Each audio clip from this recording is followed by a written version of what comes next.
You open your eyes. The streets are quiet. No traffic, no noise, no people. But something is even stranger. Everyone you meet stares at you, confused. No one knows who they are. No names, no past. And then it hits you. You don't remember who you are either. What happened to the world? Why did everyone forget everything? Stay with us. This story will make you question your own reality. In a world where everyone forgot, you're the only one who remembers A5. Chapter Bedtime Story for TTS, Chapter 1. The empty streets, you wake slowly, as if emerging from the deepest ocean of sleep. The morning light filters through your bedroom window in soft, golden streams, painting gentle patterns across your walls. You stretch beneath the covers, feeling the familiar weight of consciousness returning to your body. But something feels different today, something you cannot yet name. You rise from your bed with unhurried movements, your bare feet touching the cool wooden floor. The house around you is silent, but it's not the comfortable silence of early morning. It's something else, something deeper, more profound. You move through your home like a sleepwalker, though you are more awake than you have ever been. As you prepare for the day, brushing your teeth, washing your face, getting dressed, each action feels significant, as if you are the last person on earth performing these simple rituals. You catch your reflection in the bathroom mirror, and for a moment, you don't recognize yourself, not because you look different, but because you look so aware, so present, in a way that feels foreign. You make your way to the front door, your hand resting on the cool metal of the doorknob. Behind this door, you sense, lies a world transformed. You turn the handle slowly and step outside into the morning air. The street before you is both familiar and utterly strange. The same houses line the sidewalk. The same trees cast their shadows on the pavement. The same mailboxes stand sentinel at each driveway. But the people are different. They move with a peculiar grace, like dancers who have forgotten their choreography, but continue to move to music only they can hear. You watch a woman in a blue dress walking slowly down the sidewalk. Her steps are measured, deliberate, but her eyes are empty of recognition. She passes by your neighbor's house, the house where she has lived for 7 years, and she shows no sign of knowing it. No flicker of familiarity, no sense of home. A man in a business suit stands at the bus stop, briefcase in hand. But he stares at the approaching bus as if he has never seen such a vehicle before. When the doors open, he steps aboard with the cautious curiosity of a child, his movements uncertain, exploratory, as if he is learning to navigate the world for the first time. You begin to walk. your footsteps echoing strangely in the quiet morning air.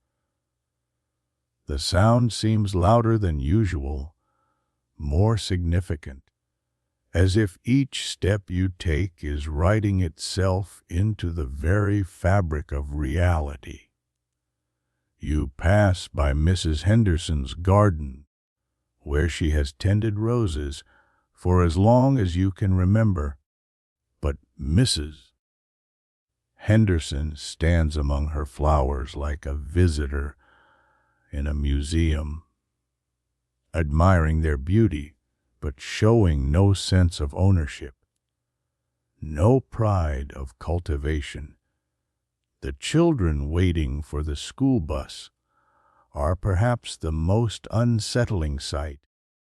They stand in a loose group, their backpacks slung over their shoulders. But there is no chatter, no laughter, no complaints about homework or excitement about recess. They are quiet, contemplative, as if they are trying to remember something important that has slipped just beyond their reach. You approach the small cluster of children, your heart beating with a strange mixture of hope and dread. "Good morning," you say softly, and they turn to look at you with eyes that are clear and bright, but utterly vacant of the spark you remember, the spark that made each of them unique. "Hello?" One of them responds, "Oh," a girl with pigtails who you remember as Sarah. Though you doubt she remembers her own name, her voice is polite, pleasant, but there is no recognition in it, no warmth of familiarity. It's as if she is meeting you for the first time. Every time. "Do you know what day it is?" you ask gently, and the children look at each other with mild confusion. Not the frustrated confusion of forgetting something important, but the peaceful confusion of people who have never known the answer.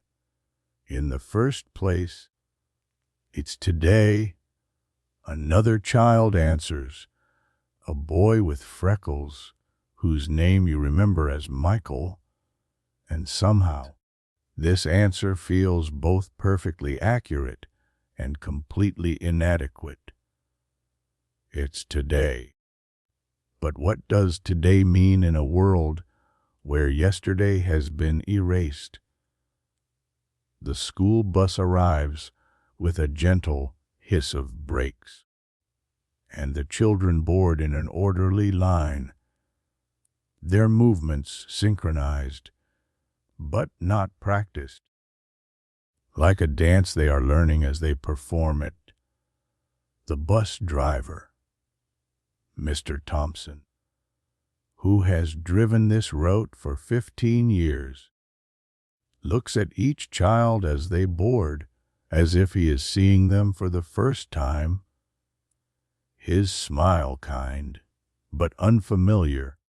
You watch the bus disappear around the corner, carrying its cargo of forgotten souls to a destination that may or may not hold meaning for them anymore. And you realize that you are alone, truly alone, in a way you have never experienced before. The morning progresses, and you continue your walk through the neighborhood, observing the strange ballad of forgotten lives. A mailman delivers letters to houses, reading addresses carefully, as if the street names are written in a foreign language he is slowly learning to decode. A woman waters her lawn, the motion automatic, but her expression suggests she is not quite sure why she is doing it, only that it feels right. At the corner market, you encounter Mr. Patel, who has run this store for over 20 years.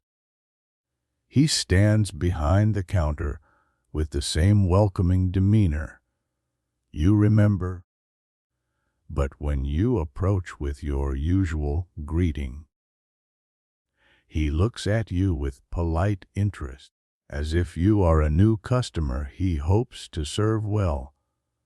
"Good morning, Mr. Patel," you say, and he smiles warmly. "Good morning. Welcome to the store," he replies, his accent the same, his kindness intact. But the decades of shared conversation, the inquiries about your family, the discussions about the weather and the neighborhood, all of it has vanished like morning mist. You purchase a cup of coffee, and he handles the transaction with professional efficiency.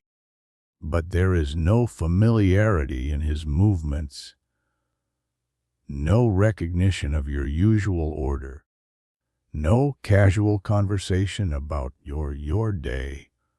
The coffee tastes the same, but the experience of buying it feels hollow, like performing a play where you are the only actor who remembers your lines.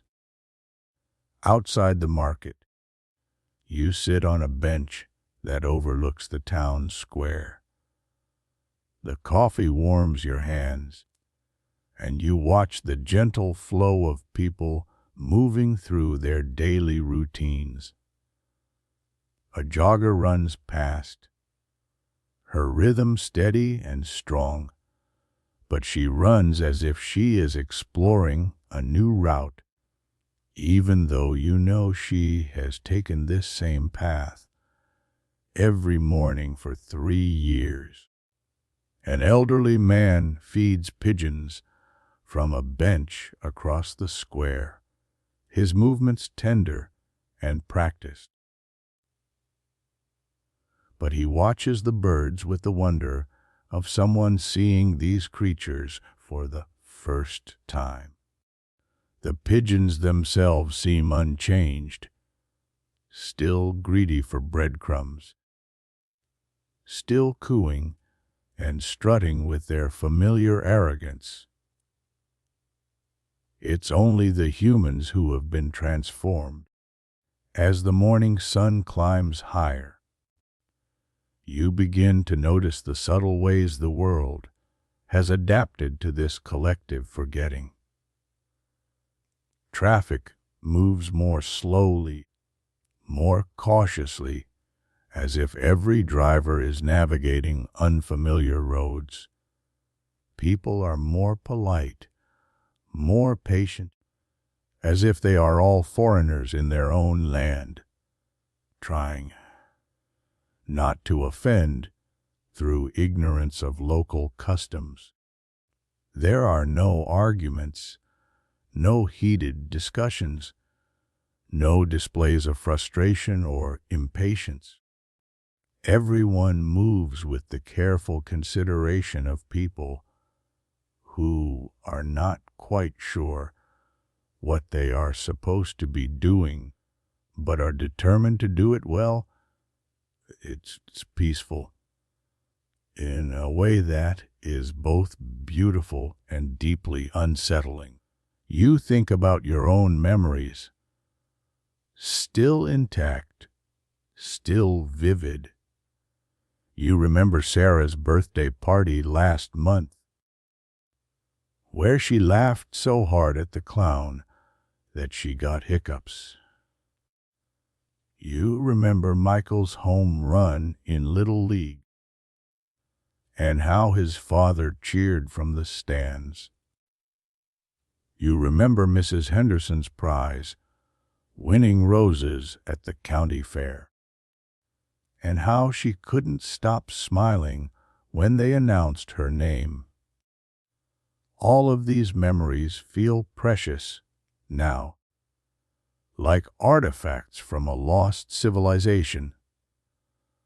You are the keeper of these moments, the sole repository of the connections and relationships that gave this community its heart.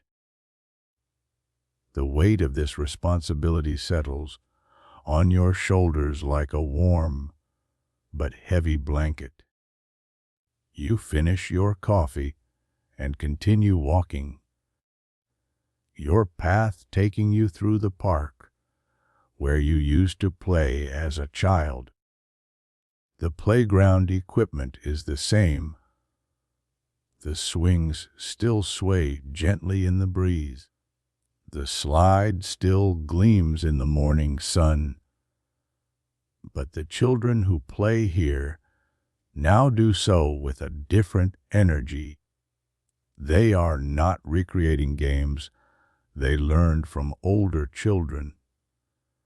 They are inventing everything fresh, discovering the joy of the swing, the thrill of the slide, the satisfaction of the seesaw, as if these experiences are entirely new.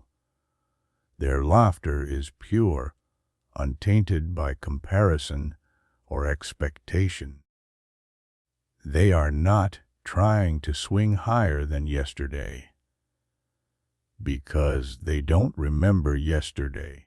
They are simply experiencing the perfect moment of motion and freedom. In some ways, their joy seems more complete than you remember, unburdened by the weight of accumulated experience. But watching them, you feel a profound sadness, not for their loss, which they don't even recognize, but for your own isolation. You are the only witness to what came before, the only one who understands what has been given up, even if it has been exchanged for something else, something that might be equally valuable. A young mother pushes her toddler on a swing, her movements gentle and attentive all. But there is no shared history in their interaction, no inside jokes, no references to previous visits to this park. She is caring for this child with complete devotion. But it's the devotion of someone who is falling in love for the first time, not the deep, complex love built over months and years of shared experience. The toddler squeals with delight, reaching toward the sky with tiny hands, and the mother smiles, her joy genuine and immediate.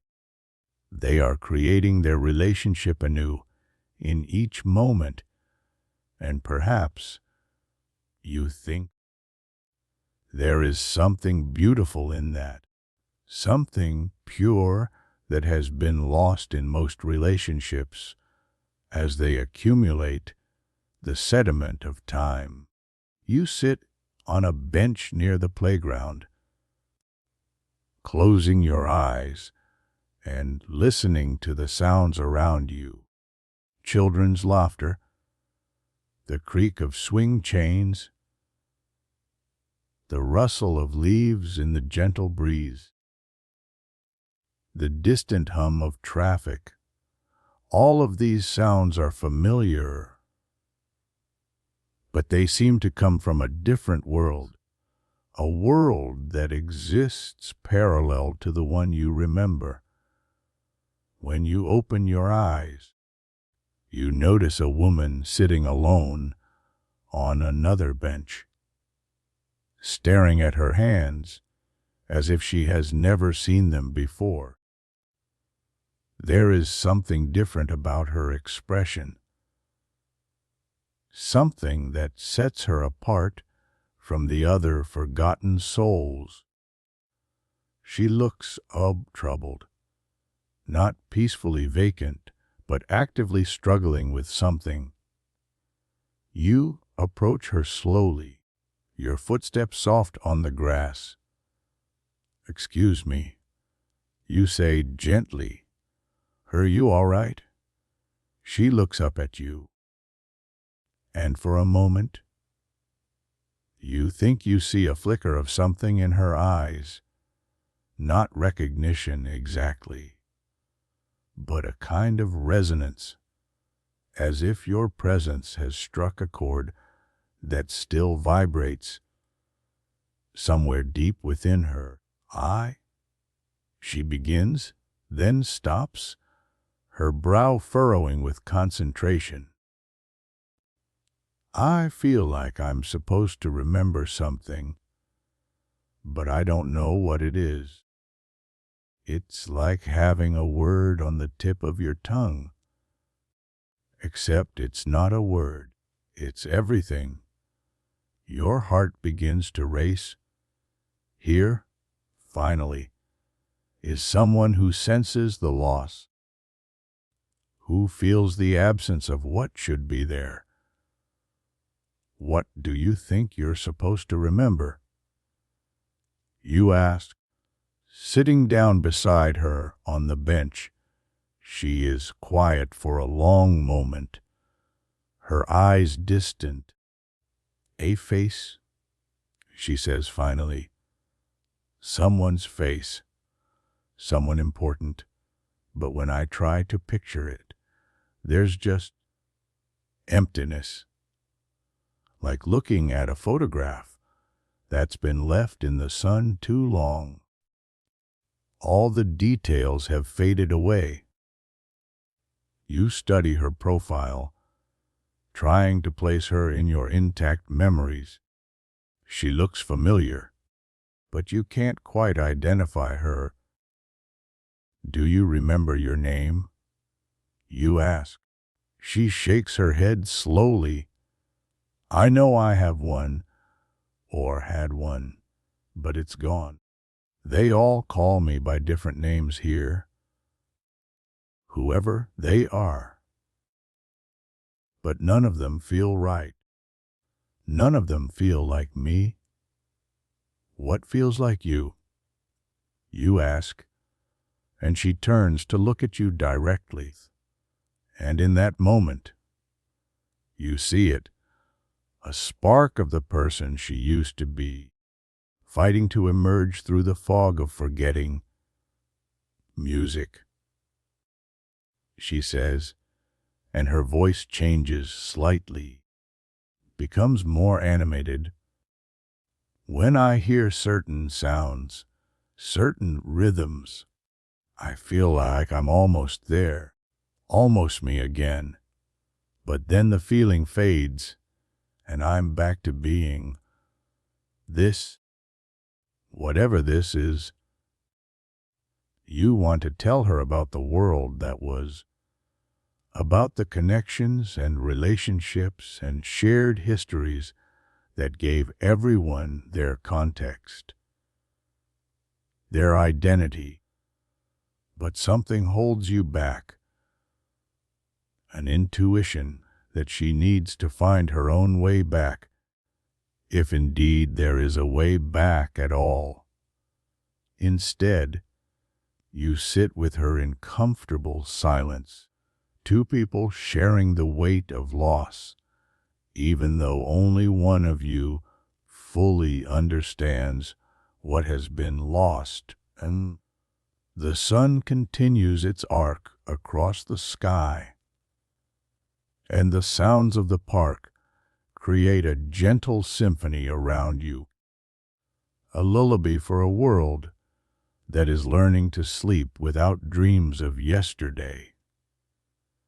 As the afternoon progresses, you notice subtle changes in the light, in the quality of the air, in the very texture of the day. It's as if the world is settling into its new reality, accepting the parameters of this transformed existence. Everyone around you seems content, or at least accepting, of their blank slate existence. Everyone except the woman beside you, who continues to stare at her hands, occasionally humming fragments of melodies that seem to come from somewhere beyond her conscious mind. Her struggle is quiet but persistent, and watching her, you begin to wonder if you are truly as alone as you thought. The day grows longer, and your exploration of this new world continues. But already you sense that tomorrow will bring new revelations, new questions, new encounters with people who have forgotten themselves, but perhaps, in forgetting, have found something else entirely. As the sun begins its descent toward the horizon, you prepare to return home, carrying with you the weight of 1,000 intact memories and the strange, bittersweet privilege of being the only one who remembers what this world used to be. The empty streets await your return, but they no longer seem quite so empty. They are filled with possibility, with mystery, with the quiet promise of tomorrow's discoveries. You walk home slowly, savoring each step, each breath, each moment of awareness in a world that has forgotten how to remember. But perhaps, in its forgetting, has remembered how to simply be. Chapter 2. The Forgotten Faces. The second day dawns with the same gentle light. But you wake with a different understanding. Yesterday's shock has settled into a deeper, more complex awareness. You are no longer just observing this transformed world. You are beginning to inhabit it, to find your place within its strange new rhythms. You dress more thoughtfully today, choosing clothes that feel significant, though you're not sure why.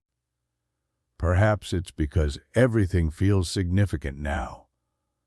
Every choice, every action, every moment of consciousness in a world where consciousness has been wiped clean for everyone. But you, as you step outside, the morning air carries different scents. Or perhaps you're simply noticing them more acutely. The honeysuckle that climbs Mrs. Chen's fence, the coffee brewing in kitchen windows, the dew evaporating from grass blades, each fragrance sharp and distinct, as if your senses are compensating for the isolation of your intact memory. Today, you decide to venture further into the heart of town, to the places where people gather, where the fabric of community used to weave itself through shared experiences and familiar faces. The downtown area, which was once a bustling center of commerce and conversation, now feels like a stage where actors are performing roles they don't quite remember learning. The coffee shop on Main Street, where you used to meet friends for weekend breakfast, is open. The familiar bell chiming as you push through the door. But the barista behind the counter, Jamie, who knew your order by heart and always asked about your work, looks at you with the same polite interest they show every customer. Good morning. What can I get started for you today? Jamie asks, their voice warm and professional, but empty of the casual familiarity that used to make this place feel like a second home. You order your usual, a medium coffee with cream and 1 sugar, and watch as Jamie prepares it with the same skilled movements you remember. But their efficiency feels different now, learned rather than remembered, as if they are following a recipe rather than drawing on years of practice. The coffee shop is populated with familiar faces, people you've seen here countless times before, but they sit alone or in small groups, their conversations quiet and careful, lacking the easy intimacy of people who share a history. They are getting to know each other anew. These people who once knew each other's stories, each other's dreams and disappointments. At a corner table, you recognize Tom and Susan, a couple who used to celebrate their anniversary here every month, sharing the same chocolate croissant and reading the newspaper together, arguing playfully about politics, finishing each other's sentences. They sit across from each other now with the tentative politeness of a first date, discovering each other's preferences, learning to navigate the mysterious chemistry that draws them together without understanding why.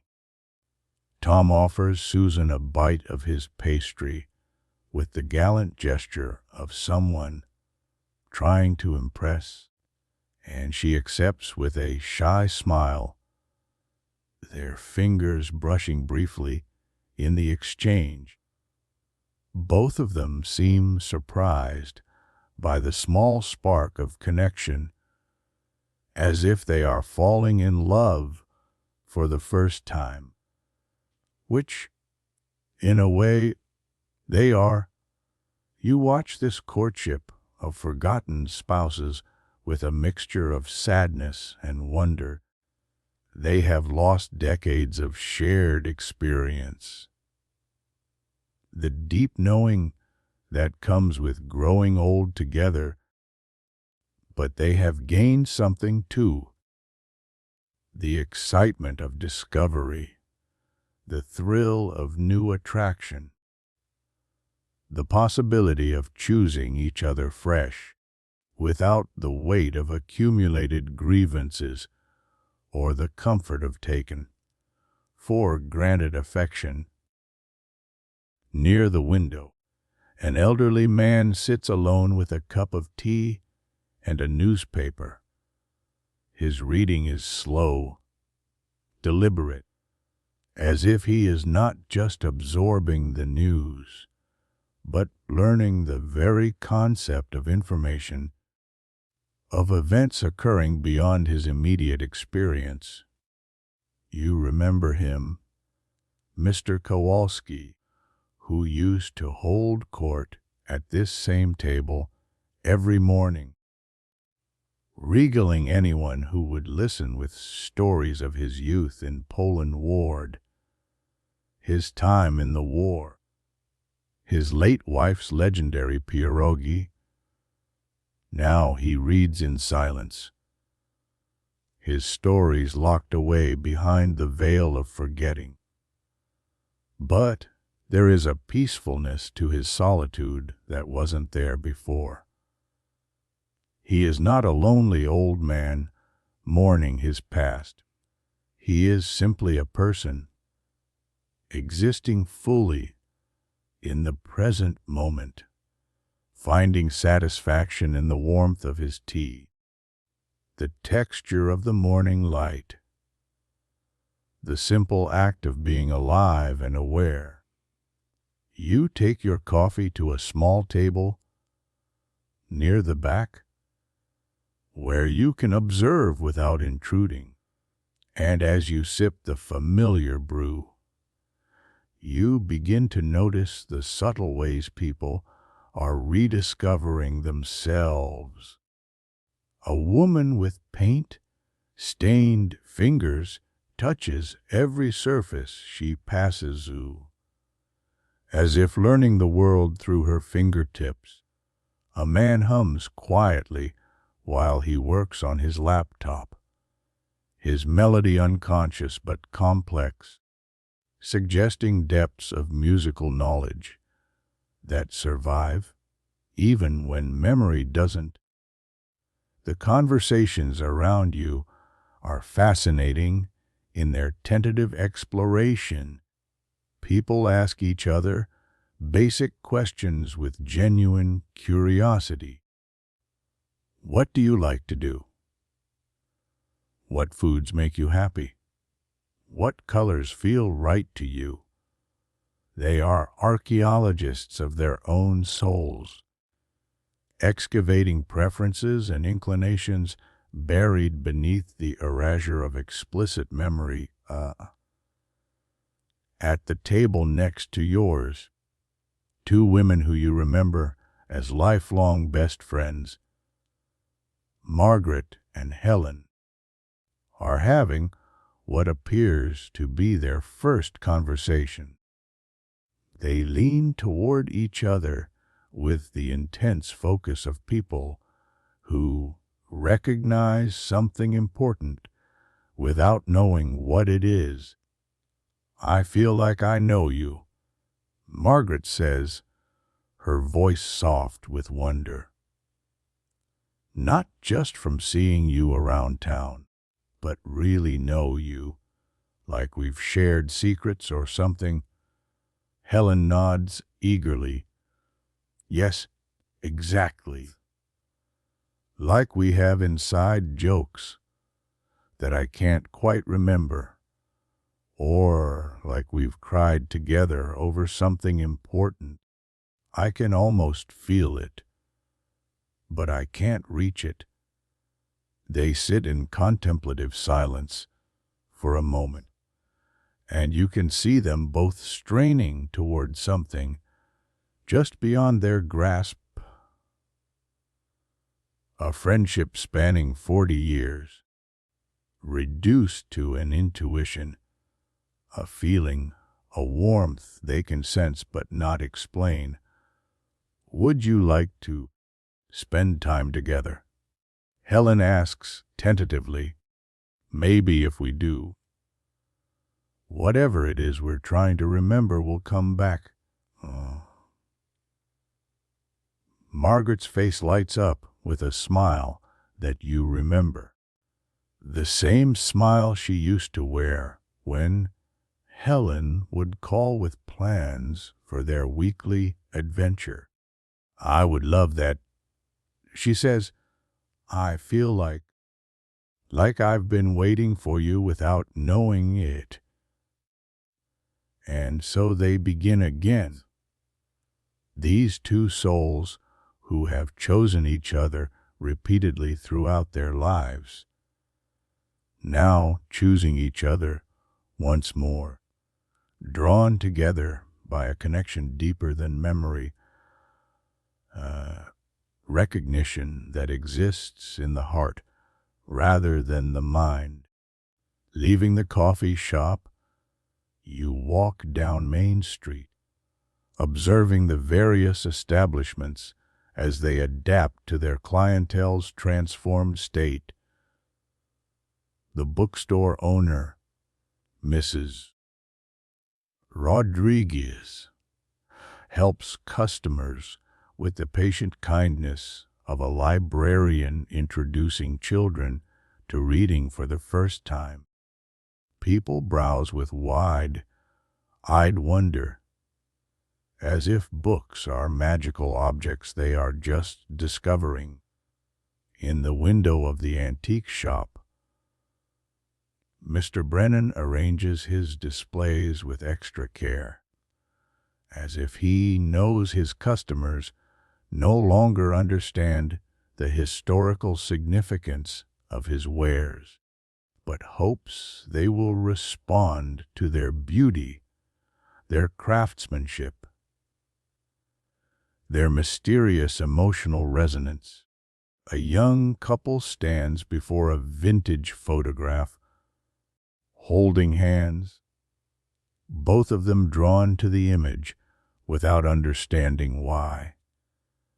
The barber shop, where old men used to gather to solve the world's problems over the sound of electric clippers, is quieter now, but no less social.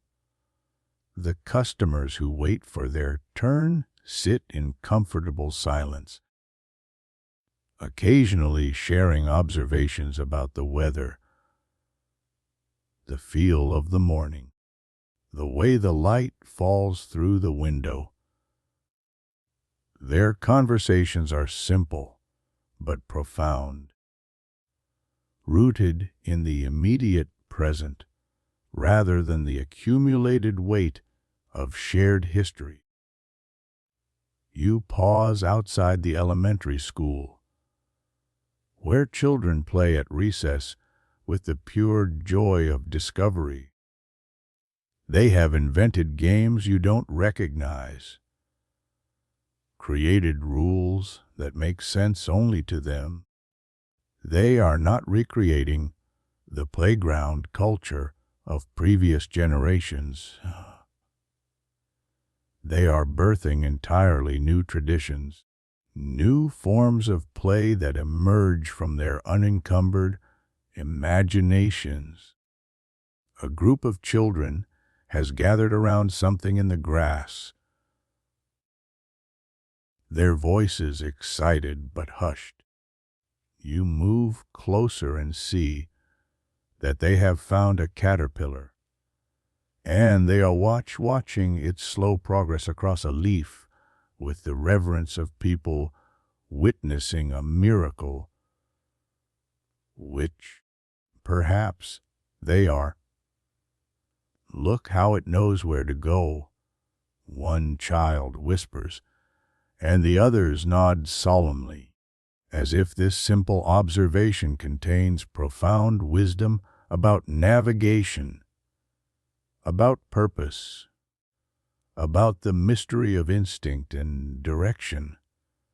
Their teacher, Miss Patterson, whom you remember as a harried but dedicated educator, always struggling to maintain order while imparting knowledge, now moves among her students with serene attention. She has forgotten her lesson plans, her curriculum requirements, her concerns about standardized tests. Instead, she follows the children's natural curiosity, guiding their discoveries with gentle questions rather than predetermined answers. "What do you think the caterpillar is looking for?" she asks, and the children offer theories, each more imaginative than the last. They are not trying to remember what they learned about caterpillars. They are thinking, truly thinking, about this small creature's journey, creating knowledge rather than recalling it. You continue your walk, turning down residential streets where the rhythms of domestic life play out in their transformed state. A man tends his garden with the focus of someone discovering the miracle of growth. He plants seeds with ceremonial care, waters with precise attention, as if he is participating in a sacred ritual rather than performing a mundane chore. His wife, hanging laundry on the line, treats each piece of clothing as if it were a prayer flag, snapping sheets with satisfaction, smoothing wrinkles with meditative attention.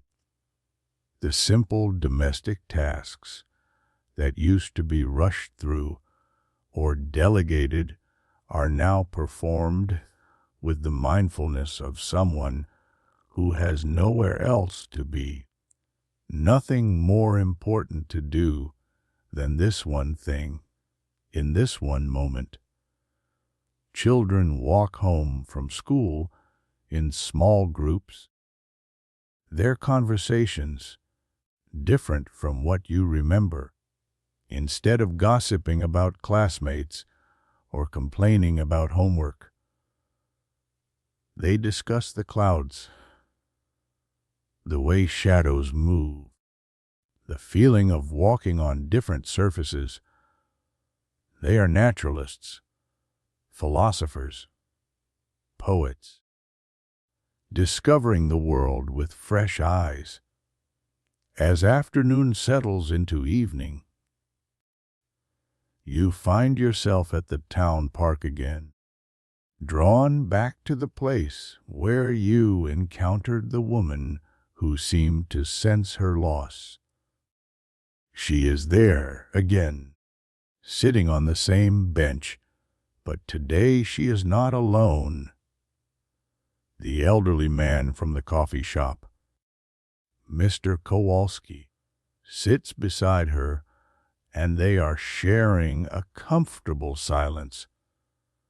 You approach cautiously, not wanting to intrude, but curious about their connection. As you draw near, the woman looks up and recognizes you, not as someone she knows, but as someone familiar from yesterday's encounter. "You're the person who listened," she says, and there is gratitude in her voice. "I've been thinking about what you asked, about what feels like me." Mr. Kowalski turns to look at you with mild interest. This young person has kind eyes. He observes. Sometimes that's all we can know about someone, but it's enough. The woman nods. "We've been sitting here, not talking much, but it feels right. Like we both understand something without knowing what it is." She pauses, studying your face. You seem different from the others, more present.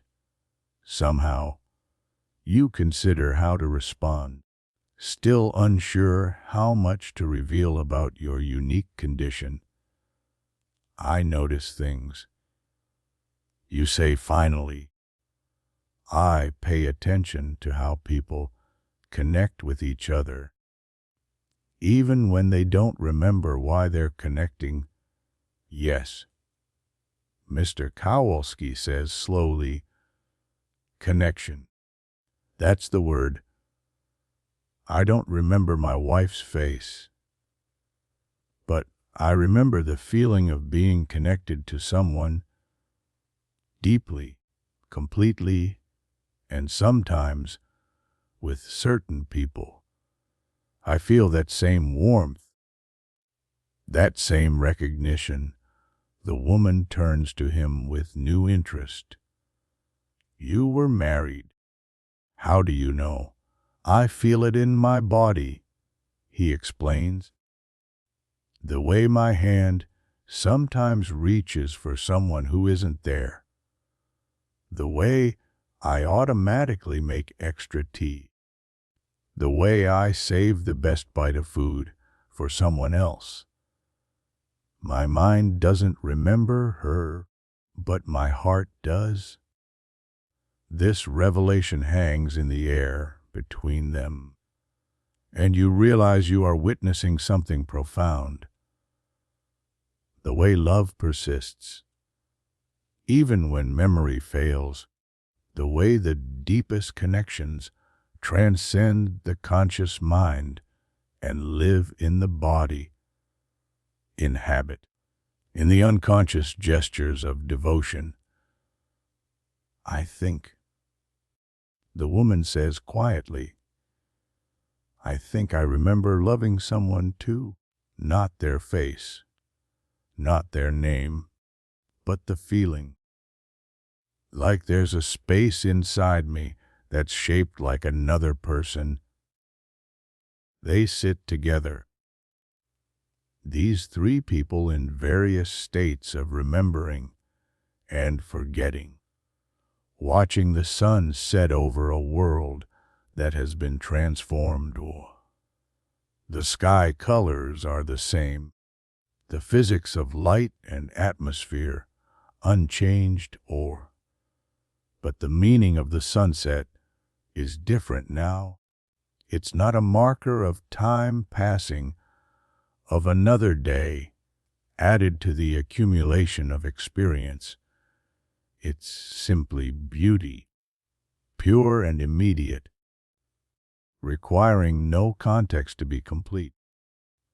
Other people begin to gather in the park as evening approaches, drawn by some instinct toward community, toward the comfort of shared space, even if they don't understand why they feel this pull.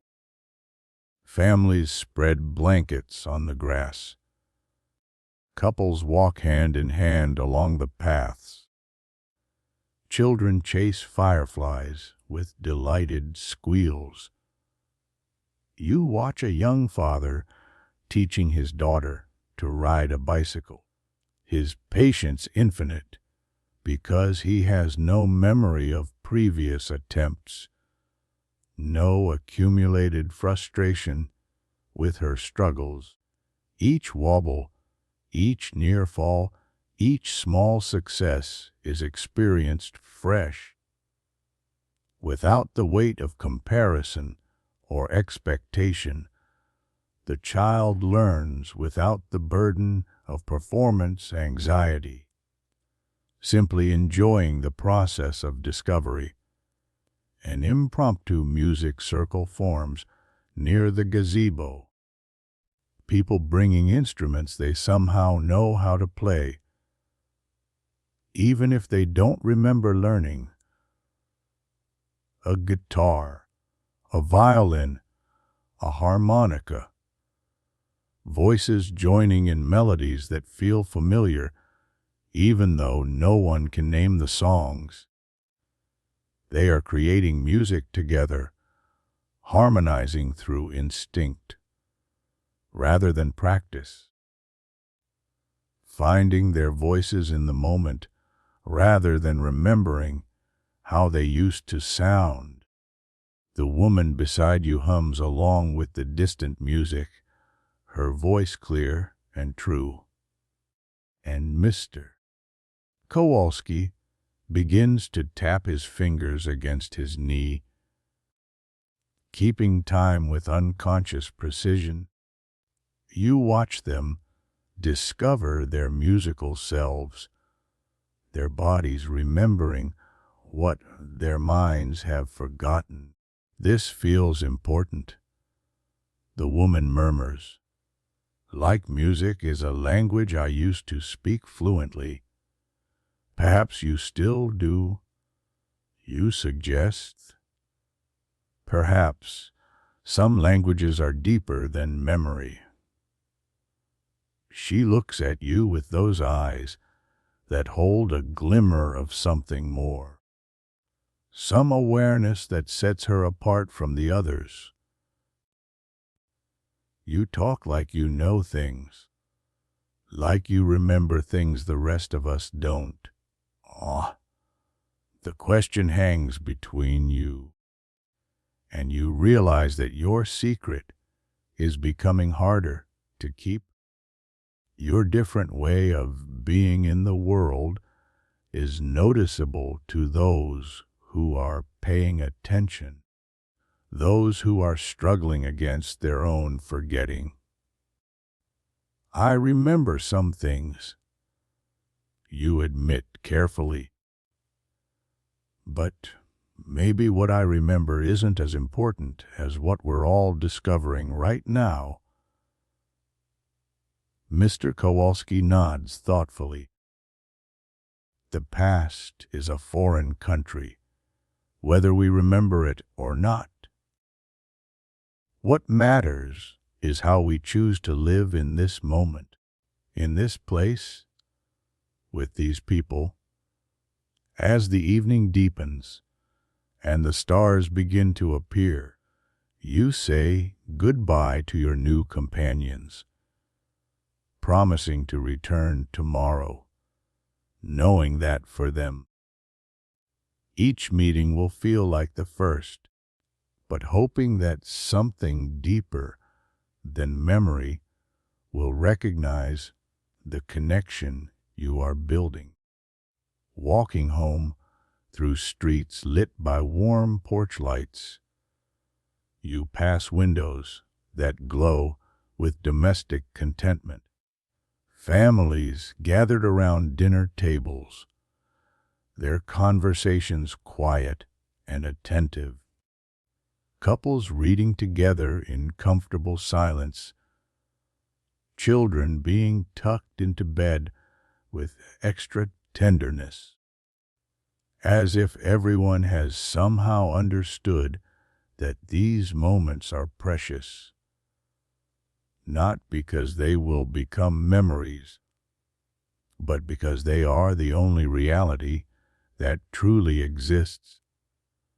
The forgotten faces of this transformed world are beautiful in their openness, in their willingness to meet each moment without the armor of preconception.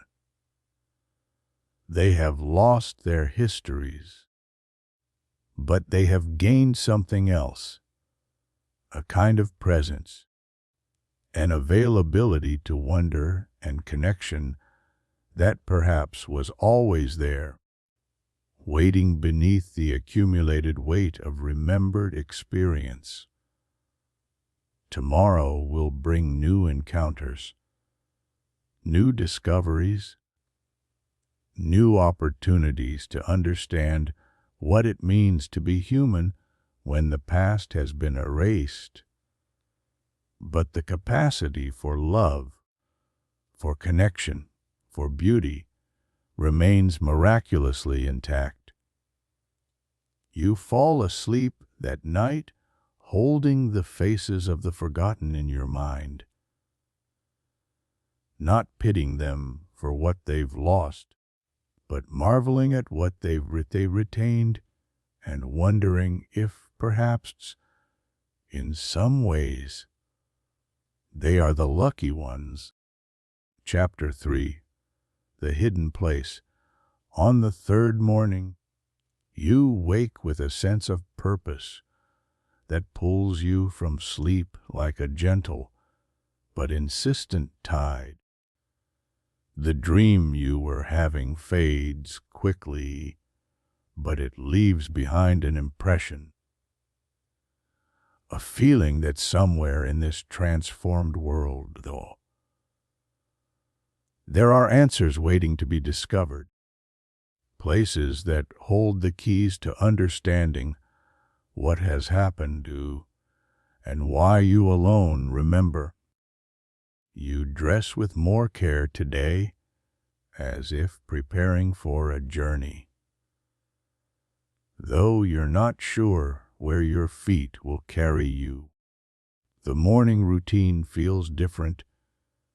charged with anticipation. Every action, from brushing your teeth to lacing your shoes, feels like preparation for something significant outside. The world continues its gentle dance of forgetting and rediscovering. But your attention is drawn away from the familiar streets, pulled toward the edges of town, toward places you rarely visited before, areas that always seemed peripheral, unimportant, but now call to you with mysterious urgency. You walk past the usual landmarks. The coffee shop where Jamie waves through the window with friendly recognition that resets itself each day. The park where children invent new games with yesterday's abandoned equipment. The houses where people tend gardens they approach like archaeologists, examining each plant as if it might hold clues to their identity. But today, instead of stopping to observe these familiar scenes, you continue walking, following an instinct you can't name, toward the older part of town, where buildings stand like patient grandparents, their brick facades weathered by decades of seasons, their windows reflecting memories they can no longer share. The architecture here is different, more substantial, built in an era when permanence was valued over convenience, when structures were intended to outlast their creators. These buildings have witnessed the town's entire history, have sheltered generations of lives, of loves, of losses, and they seem to hold their secrets with dignified silence. You turn down a narrow street you've never explored, lined with mature oak trees whose branches form a cathedral ceiling overhead. The sidewalk is cracked and uneven, grass growing through the concrete in defiant green patches. But there's something beautiful about this imperfection, this evidence of nature reclaiming human attempts at order. Halfway down the block, you notice a building that seems to call out to you. It's older than the others, its red brick darkened with age, its tall windows covered with ivy that has grown wild and untended. There's no sign, no indication of what the building might contain. But something about it feels significant, familiar in a way that has nothing to do with memory. The front door is heavy wood, painted green many years ago, now faded and peeling, but still solid, still welcoming. You approach it slowly, your hand reaching for the brass handle that has been worn smooth by countless touches. The door opens easily, as if it has been waiting for you. Inside, you discover something miraculous, a library, but not like any library you've ever seen. The space is vast, much larger than the building should be able to contain, with shelves that stretch up into shadows, filled with books that seem to glow with their own inner light. The air smells of old paper and binding glue, of knowledge preserved and protected, of stories waiting to be told. But these are not ordinary books. As you move closer to the shelves, you can see that the volumes are handwritten, filled with flowing script in dozens of different languages and scripts. Some you recognize: English, Spanish, French, Chinese characters dancing across aged pages. But others are completely unfamiliar, symbols and glyphs that seem to shift and change as you look at them, as if they are alive.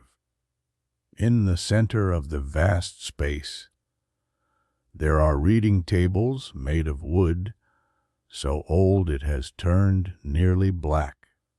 Their surfaces worn smooth by centuries of use. Scattered across these tables are maps, not modern printed maps, but hand-drawn charts that seem to depict not just geography, but something else, something deeper.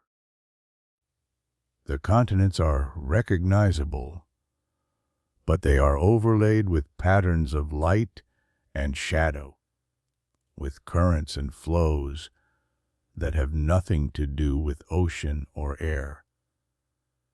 You approach one of the tables, drawn by a map that shows your town, but your town as you've never seen it before.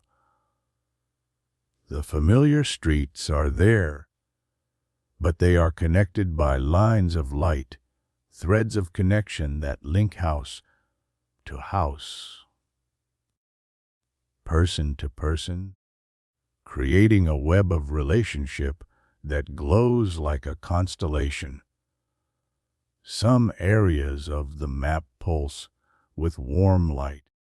Others are dim when a few sections appear to be completely dark. Beside the map, there is an open book written in a script that flows like water. And as you lean closer, the words begin to make sense. Not because you can read the language, but because the meaning seems to transfer directly to your understanding, bypassing the need for translation. The great forgetting, you read, occurs when the weight of accumulated memory becomes too heavy for the collective soul to bear, when pain and regret and the endless repetition of old patterns threaten to crush the spirit of humanity. The universe provides a gift, a chance to begin again, to rediscover what truly matters without the burden of what has been. Your heart begins to race as you continue reading. But in every great forgetting, one soul is chosen to remain aware, to serve as witness, as guardian of the essential threads that must not be lost. This soul bears the weight of remembering so that others may experience the lightness of forgetting. The words swim before your eyes as the implications sink in. You are not an accident, not a glitch in whatever cosmic event erased everyone's memories. You are the chosen witness, the keeper of what was, the bridge between the old world and the new. You turn the page with trembling fingers and find more. The witness walks between worlds, seeing both what was and what is becoming. They must learn to honor the past without clinging to it, to guide without controlling, to remember without mourning. For their task is not to restore what was lost, but to help birth what is meant to be. Around you, the library seems to respond to your growing understanding. The books on the shelves pulse with gentle light, as if acknowledging your awakening. Maps on nearby tables begin to glow more brightly, showing currents of connection flowing through your town like rivers of light, converging and diverging in patterns that speak of relationship, of community, of the invisible bonds that link soul to soul. You spend hours in this hidden place, moving from table to table, from shelf to shelf, discovering books that chronicle other great forgettings throughout history, civilizations that reached critical moments of stagnation or despair, only to be gifted with the opportunity to begin again each time a witness was chosen, someone to hold the essential knowledge while the rest embraced the freedom of forgetting. One volume shows you images, or perhaps they are visions, of ancient Egypt during a time of great upheaval, when the old dynasties had grown corrupt and cruel.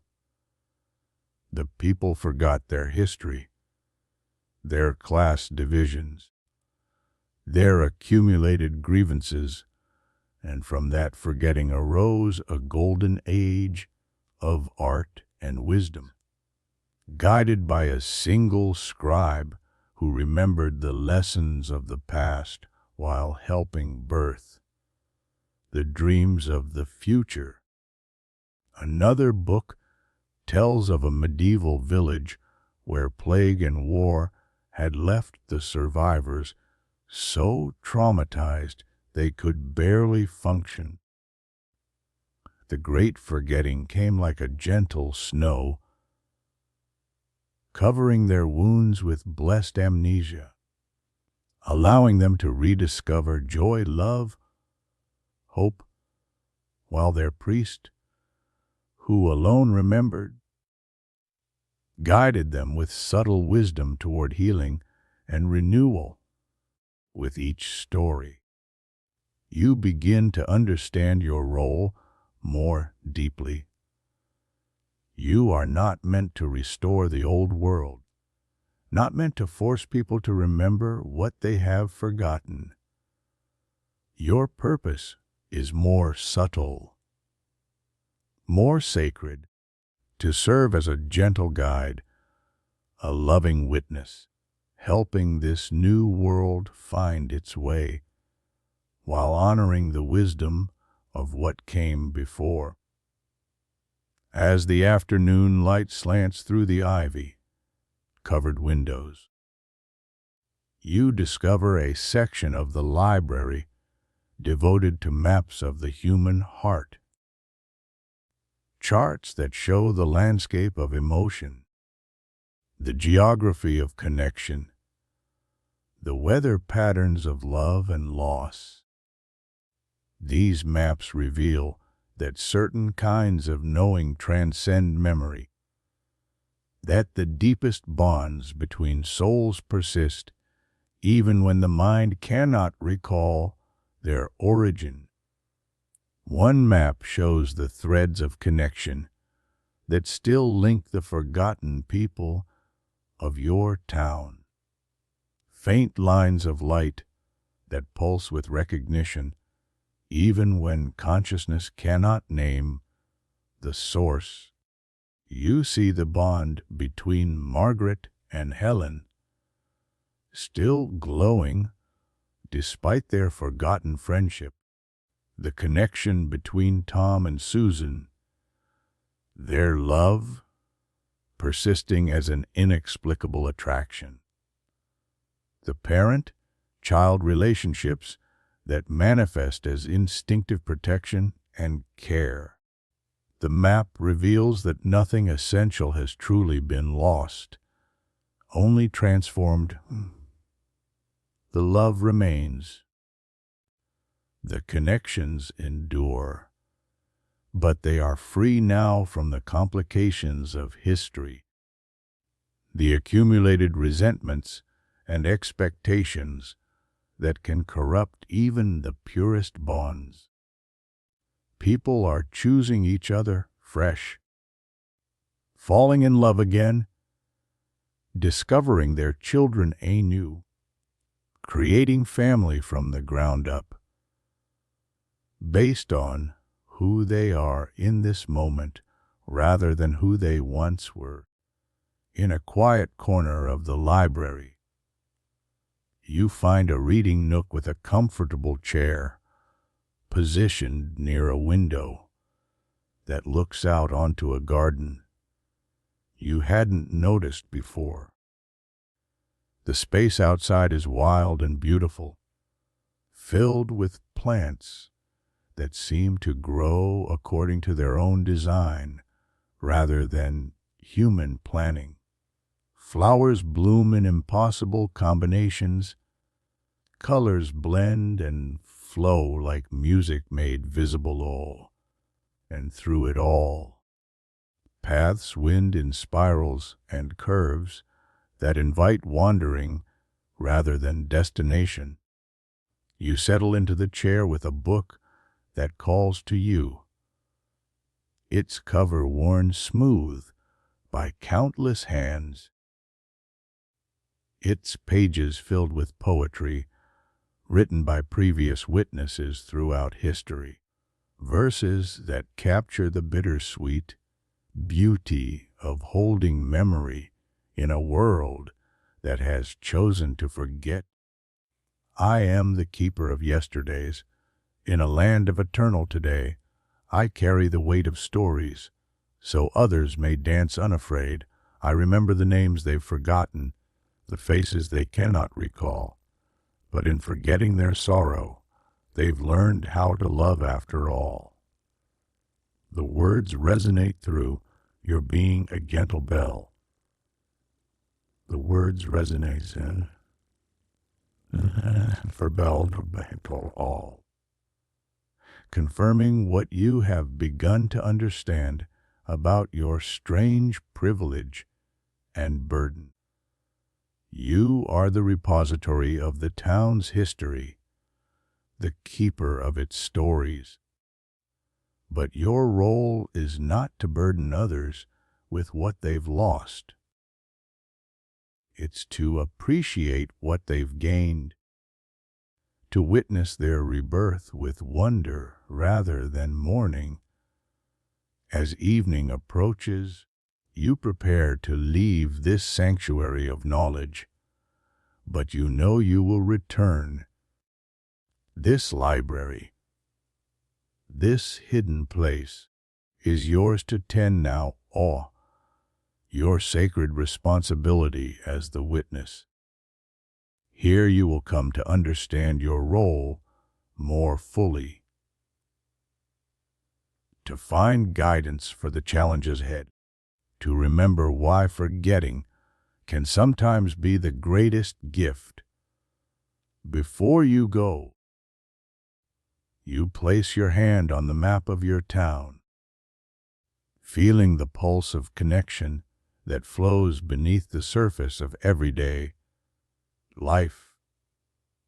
The threads of light respond to your touch, growing brighter, as if your acknowledgement strengthens them. Your role is becoming clearer. You are not just a keeper of memory. You are a guardian of connection, helping to maintain the invisible bonds that make community possible.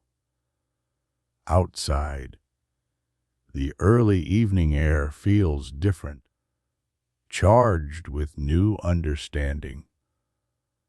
As you walk home through familiar streets, you see everything with fresh eyes. The woman tending her roses, the children playing in their yards, the couples walking hand in hand, all of them participating in a grand experiment in human renewal, all of them brave pioneers in a new way of being. You pass by the park where the music circle has formed again, tonight larger than before, more voices joining the spontaneous harmony. People have brought blankets and food, creating an impromptu community gathering, drawn together by instincts deeper than memory, following threads of connection they can feel but not explain. The woman who senses her loss is there, her voice rising clear and true above the others, and Mr. Kowalski sits nearby, his eyes closed, his body swaying gently to rhythms that his heart remembers, even when his mind cannot. They have found each other again, these kindred spirits, drawn together night after night by bonds that transcend forgetting. You don't join the circle, not yet, but you sit on a nearby bench, close enough to feel part of the gathering while maintaining your role as observer, as witness. Your presence seems to affect the energy of the group. People sing with more confidence, laugh more freely, as if your remembering somehow validates their forgetting, as if your witness gives permission for their rebirth. A child breaks away from the music and approaches you. A little girl with dark curls and bright eyes.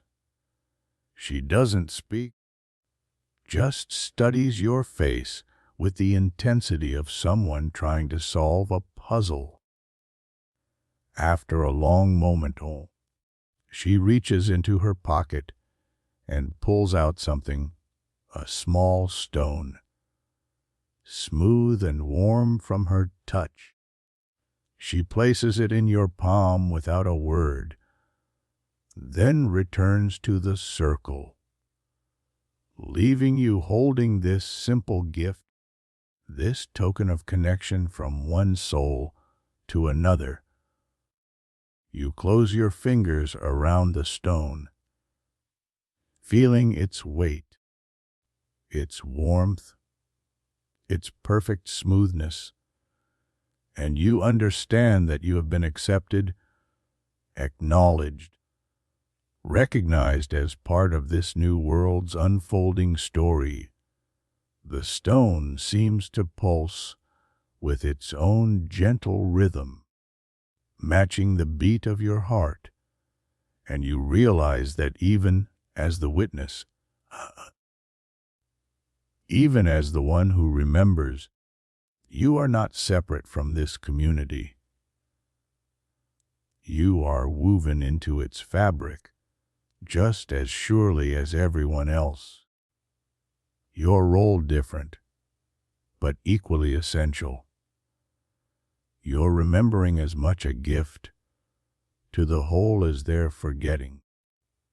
As the stars begin to appear in the darkening sky, you walk home carrying the stone, carrying new understanding, carrying the weight and privilege of your chosen role. Tomorrow will bring new discoveries, new encounters, new opportunities to serve as guide and guardian. But tonight, you rest in the knowledge that you are exactly where you need to be, doing exactly what you were meant to do. The hidden library waits for your return. Its books and maps and ancient wisdom ready to teach you more about the art of witnessing, the responsibility of remembering, the sacred task of helping a world reborn find its way toward whatever beautiful future it is meant to create. You fall asleep holding the child's gift, the smooth stone warm in your palm, and in your dreams you see threads of light connecting every sleeping soul in town, a web of relationship that glows steady and true, transcending memory, transcending time, connecting heart to heart in the eternal now, where love lives beyond the reach of forgetting. Chapter 4. The Clue in the Sky. The fourth morning arrives with an unusual quality of light, as if the sun itself has been transformed by whatever cosmic event reshaped your world. You wake not to an alarm, but to a gentle internal rhythm that seems synchronized with something larger than yourself. The stone the child gave you rests warm in your palm, and as consciousness returns to you feel it pulse once, like a small heart beating in harmony with your own. Through your bedroom window, you notice that the sky has an unusual depth today, layers of blue that seem to extend infinitely upward, and within those layers, subtle movements, shifts of light and shadow that suggest vast energies at work beyond the reach of ordinary perception. It's still early, that magical hour when night surrenders to day, and the air seems to shimmer with possibility. You rise and dress with the deliberate care that has become your morning ritual, each action infused with purpose, with awareness of your role as witness in this transformed world. But today feels different, charged with anticipation, as if something significant is about to be revealed, something that will deepen your understanding of what has occurred and why. Before leaving the house, you pause at your kitchen window, looking out at the familiar neighborhood that is no longer familiar. Mrs. Henderson waters her roses with the same tender attention as always, but today she pauses, tilting her head skyward, as if she too senses something different in the quality of the morning, something that calls for attention, for reverence. The walk to the hidden library has become a pilgrimage of sorts, a daily journey to the sanctuary where knowledge waits to unfold. But this morning, your path takes an unexpected turn. Instead of heading directly to the ivy-covered building, you find yourself drawn toward the highest point in town, the old observatory that sits atop Meridian Hill, abandoned for decades, but somehow still standing, still watching the sky with its great eye closed. The road up the hill is overgrown, cracked pavement giving way to grass and wildflowers that have claimed the abandoned space. Each step upward feels significant, as if you are ascending not just physically, but spiritually, rising towards some revelation that awaits at the summit. The morning air grows thinner, cooler, charged with an energy that makes your skin tingle with awareness. Halfway up the hill, you encounter the woman from the park, the one who senses her loss. She sits on a fallen log beside the path, her face turned toward the sky, her expression one of deep concentration, as if she is trying to remember something just beyond her reach. Oh, you feel it, too. She says without looking at you, her voice soft but certain, "Something's different today, something in the air, in the light." I woke up with the strangest feeling, like I was supposed to be somewhere, but I couldn't remember where. You sit beside her on the log, following her gaze upward, and immediately you see what has drawn her here.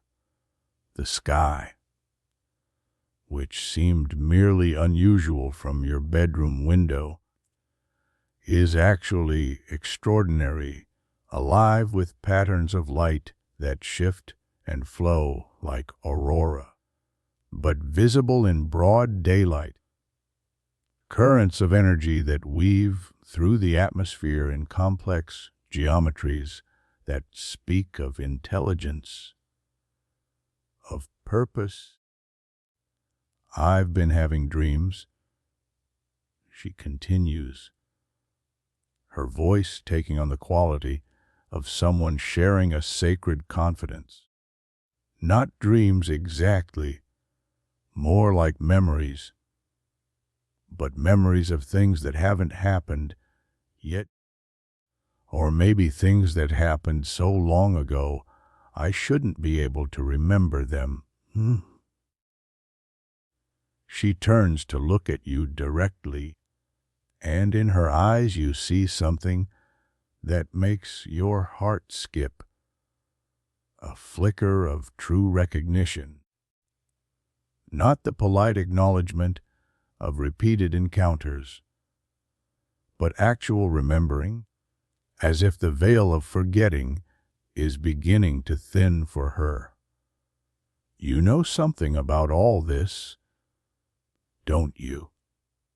She asks, and her question hangs in the morning air between you, heavy with implication, with the possibility that your role as sole witness might be changing, evolving.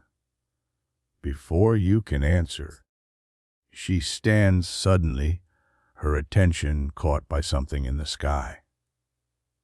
"Look," she whispers, pointing upward with a trembling finger. "Do you see that?"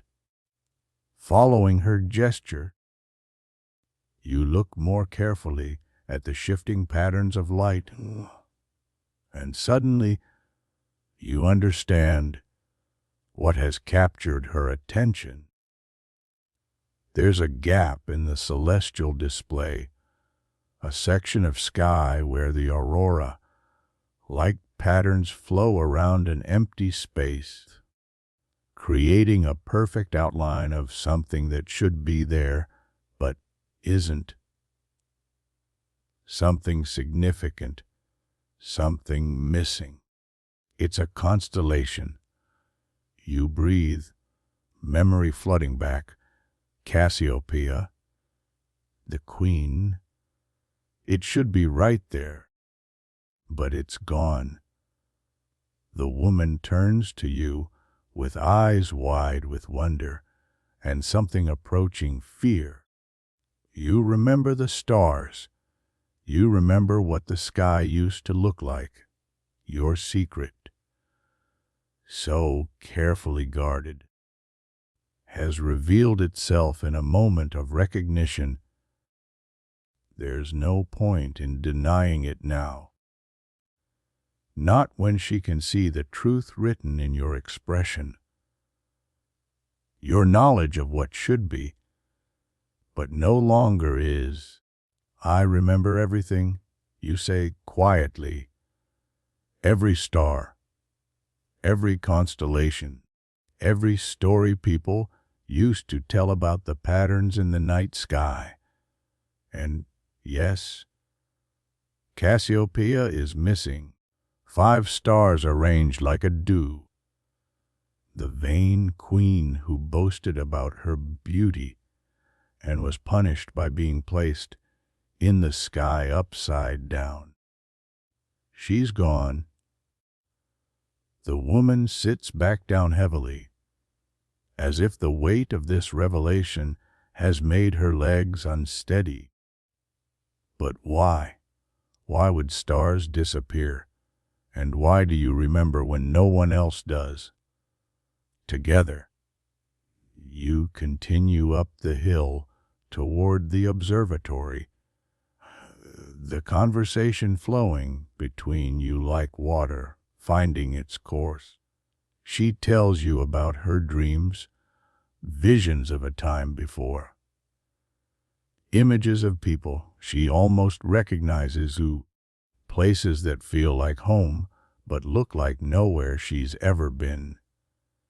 And gradually, as she speaks, more memories seem to surface, fragments of her former self breaking through the barrier of forgetting. My name is Alina, she says suddenly, stopping in the middle of the path, as if the words have surprised her. I just remembered. My name is Alina, and she pauses, concentrating. I was an astronomer. I studied the stars. I knew every constellation, every planet, every galaxy visible from Earth. The revelation hits you both at the same moment, understanding flooding through you like dawn breaking. An astronomer, someone whose life was devoted to studying the heavens, whose identity was intimately connected with the cosmic patterns now altered. No wonder she senses the loss. No wonder the forgetting sits uneasily on her soul.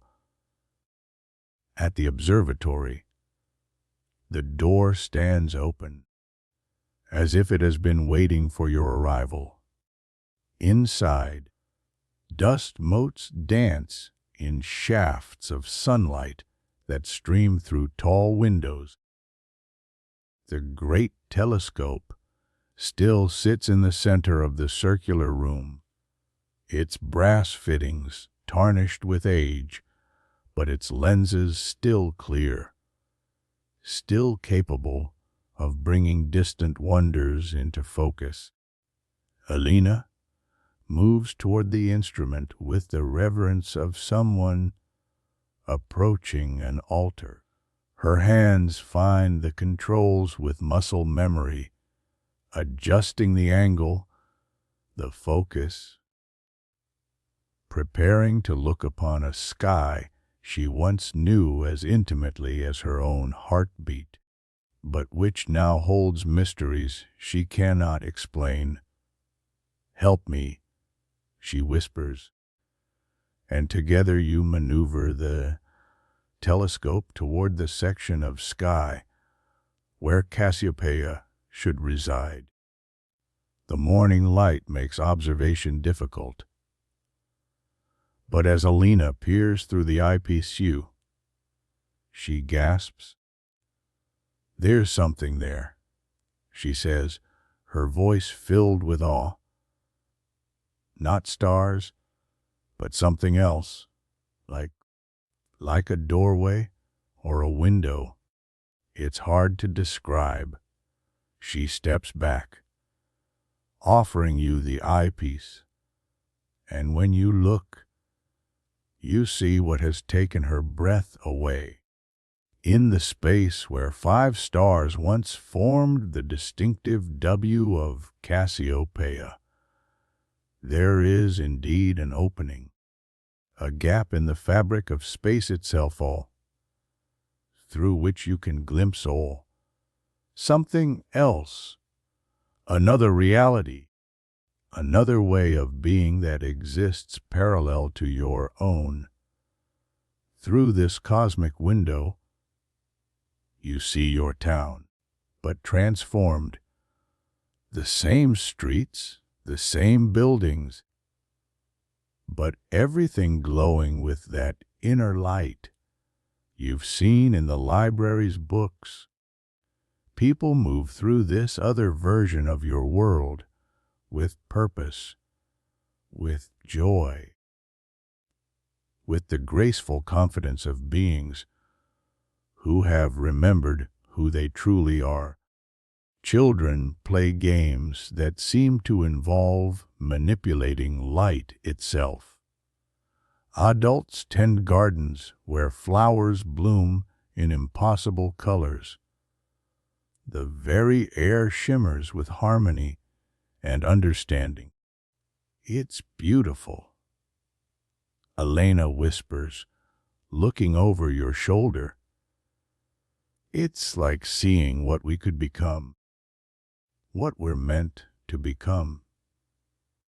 As you watch this other world through the stellar window, you begin to understand the true nature of what has occurred. This isn't just about forgetting the past. It's about stepping into a completely new way of existing. The missing constellation isn't gone. It's become a doorway, a passage between what was and what could be. The people in your town, with their gentle confusion and gradual rediscovery, aren't just recovering from amnesia.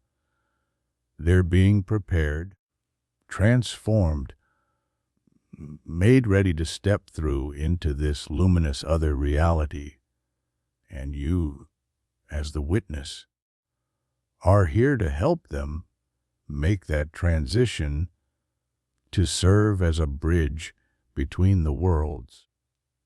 Elena's memories continue to return as the morning progresses, not all at once, but in gentle waves, like tide pools filling slowly with returning water.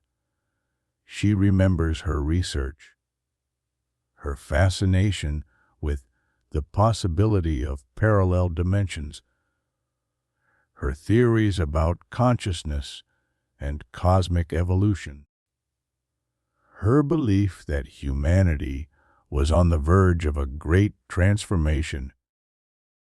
I was studying something just before. She pauses, struggling to grasp the memory. Before everything changed, I was tracking unusual stellar movements, patterns that suggested, oh my God. I think I was tracking the approach of the great forgetting. I saw it coming and didn't understand what I was seeing. Together, you spend the day at the observatory, taking turns at the telescope, observing the cosmic doorway, documenting its changes, for it is changing, slowly but perceptibly, growing larger, becoming more defined, as if it is preparing to accommodate passage between the worlds.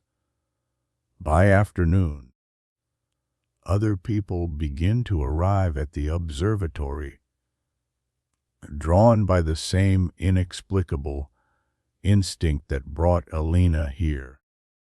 They climb the hill slowly, their faces turned skyward, following an inner compass that points toward transformation, toward understanding they cannot yet name. Mr. Kowalski arrives first, his elderly frame moving with surprising strength up the steep path. Behind him come Margaret and Helen, walking hand in hand, their recovered friendship giving them courage to seek whatever revelation awaits. Then Tom and Susan, still discovering each other, but united in their sense that something momentous is occurring. One by one, they take turns at the telescope, peering through the cosmic window at the luminous world that awaits. And one by one, their memories begin to stir, not completely returning, but awakening enough to provide context, to help them understand what they are being offered. A teacher remembers her love of learning. A gardener recalls his connection to growing things. A musician finds melodies returning to her consciousness like birds returning to their nests. Each person recovers just enough of their former self to appreciate what they might become. As evening approaches, and the cosmic doorway becomes visible to the naked eye, appearing as a shimmering distortion in the constellation of stars, the group gathers on the observatory's observation deck, sharing a meal someone thought to bring, though no one remembers packing it. We're changing, Margaret observes, her voice filled with wonder rather than fear. All of us becoming something new, something better. But will we still be us? Asks Tom, voicing the question that haunts the transformation. If we step through, if we become these luminous beings, will we still love each other? Will we still be human? Alina, now fully returned to her role as astronomer and guide, points to the cosmic doorway, where the other version of themselves can still be seen, still recognizably human, but enhanced, elevated, transformed by possibility rather than diminished by it. Look at them, she says softly. They're still recognizably who they were. But they're also who they were always meant to become. Love doesn't disappear in transformation. It becomes more itself, more pure, more complete. The night deepens around you, and the cosmic doorway grows brighter, more defined, more inviting. It pulses with a rhythm that matches the stone in your pocket, the gift from the child who somehow understood your role before you did. The entire sky seems to be preparing for something, aligning itself for a moment of cosmic significance. As the witness, you understand that your role is entering a new phase. You have helped these souls prepare for transformation, have served as the bridge between their forgotten past and their luminous future. Now you must help them take the final step, must guide them toward the threshold of becoming. But first, there is one more night to share. One more evening of this gentle in between time, when they are no longer who they were, but not yet who they will become. You settle in among them, these beautiful souls in transition, and together you watch the stars wheel overhead, preparing for whatever dawn will bring. The missing constellation continues to call to them, a doorway written in light, an invitation to step beyond the boundaries of ordinary existence into something magnificent, something that has been waiting patiently for humanity to be ready, to be prepared, to be willing to release the past in order to embrace an unimaginable future. Tomorrow, you sense, will bring the moment of choosing, the time when the door fully opens and the passage becomes possible. Your role as witness has prepared you for this, has given you the strength to guide them across the threshold, to help them become who they were always meant to be. The stone in your pocket pulses with warm approval, and somewhere in the distance, you hear the sound of children's laughter, pure and joyful, as if the future itself is celebrating what is about to unfold. Chapter 5. The truth revealed. The fifth morning arrives without sunrise. Not because the sun has failed to rise, but because the sky itself has been transformed into something beyond ordinary day and night. The cosmic doorway has expanded through the darkness, spreading like spilled light across the heavens, turning the entire dome of sky into a shimmering portal between worlds. You wake to a reality suffused with gentle luminescence, as if dawn has become a permanent state of being. The stone in your pocket pulses with urgent warmth, calling you from sleep with an insistence that speaks of culmination, of endings that are also beginnings. Today is the day of choosing, the moment when everything you have witnessed and guided comes to its inevitable conclusion. Your role as witness reaches its sacred fulfillment. You dress in the clothes that feel most like yourself, simple garments that will not burden you in whatever comes next. And as you move through your morning routine, each familiar action carries the weight of finality.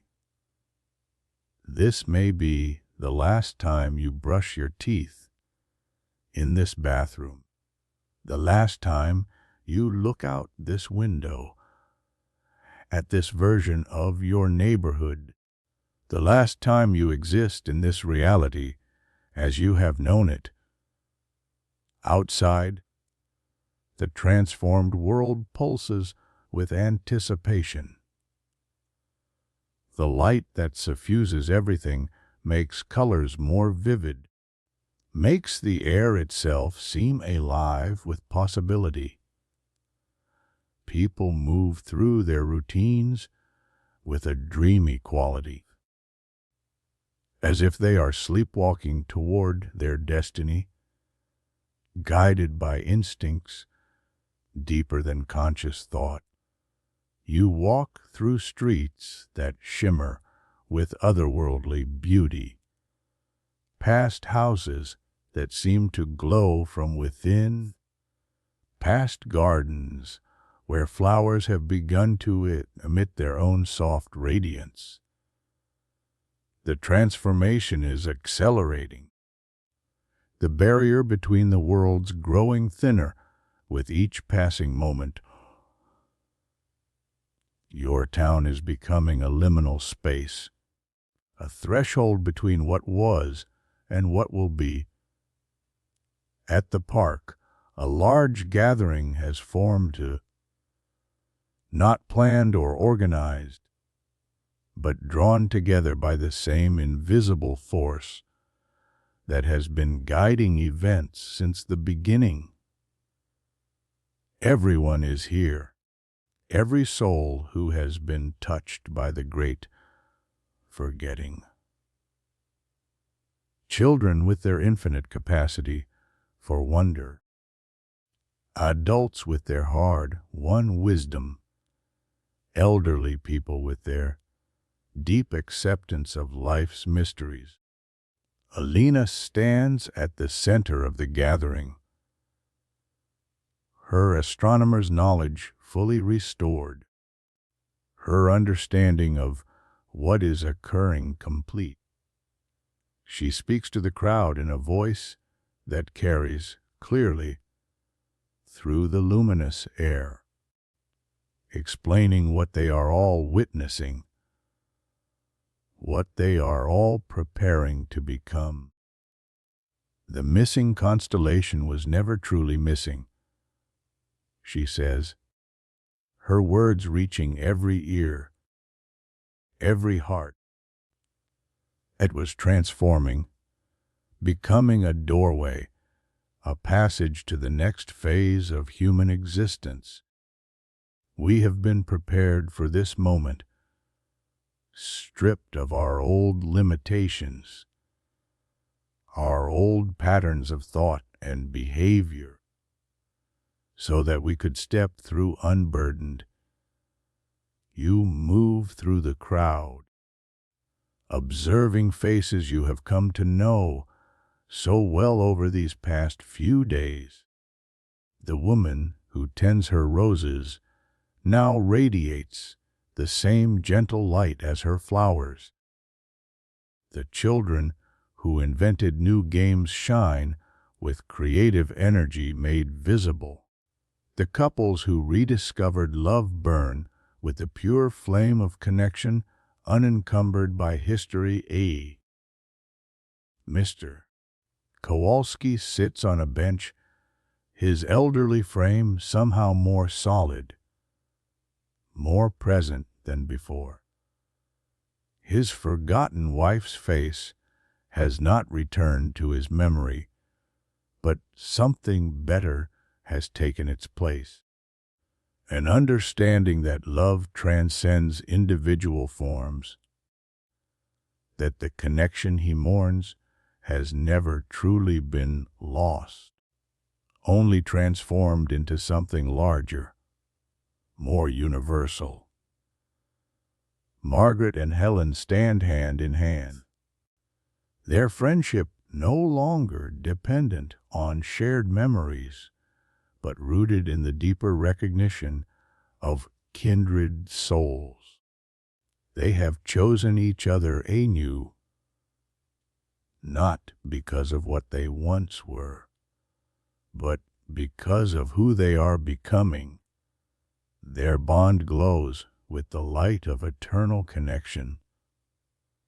Tom and Susan sit together on a blanket, their rediscovered marriage stronger than it ever was when built on the accumulation of shared experience. They have learned to love without expectation, to connect without possession, to be together in the pure present moment, without the weight of past disappointment or future fear. As the morning progresses, the cosmic doorway continues to expand, and through it, the other version of your world becomes increasingly clear, increasingly real, increasingly accessible. The luminous beings who inhabit that realm move closer to the threshold, as if preparing to welcome their newly transformed cousins, T, to guide them into their expanded existence. A child approaches you, the same little girl who gave you the stone, but she is changed, glowing with an inner light that makes her seem ancient and newborn simultaneously. She looks up at you with eyes that hold infinite compassion, infinite understanding. "It's time," she says, her voice carrying harmonics that resonate through your entire being. The door is fully open. The passage is ready. Will you help us cross over? You understand now, with crystal clarity, the true nature of your role as witness. You are not meant to simply observe and remember. You are meant to serve as the final guide, the one who helps each soul make the transition from this reality to the next. Your intact memories, your unique perspective, your ability to see both worlds clearly, all of this has prepared you for this ultimate act of service. You move to the center of the gathering, feeling the weight of responsibility and the lightness of purpose flowing through you simultaneously. Elena steps back, acknowledging your authority in this moment, your role as the chosen guide. Every face turns toward you. Every heart opens to receive whatever wisdom you might offer. You have all been incredibly brave. You begin, your voice carrying clearly through the luminous air,